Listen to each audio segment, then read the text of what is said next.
guys, today we are installing some upper cabinets. I'm going to be using KNAPP connectors. This is called the Sunny. So this is a locking biscuit connector. You see these little tabs here that's going to slide together, lock in place. And it's got a cutting edge, so I'm just going to cut a couple 20 biscuit slots. I put them in, it's a mirrored connector, so I put this one in going the other way, and this one down here, I put it in the opposite way. You just knock it in with a hammer.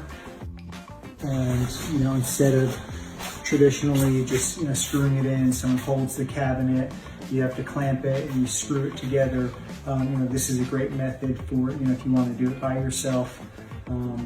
So I'm going to go ahead and show you how to install the upper cabinet using the Sunny biscuit connector by KNAPP.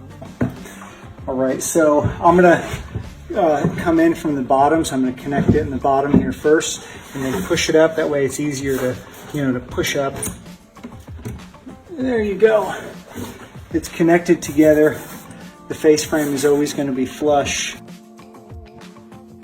And now I can go ahead, grab a ladder. I've got my screws pre-drilled on the top here. And that's it.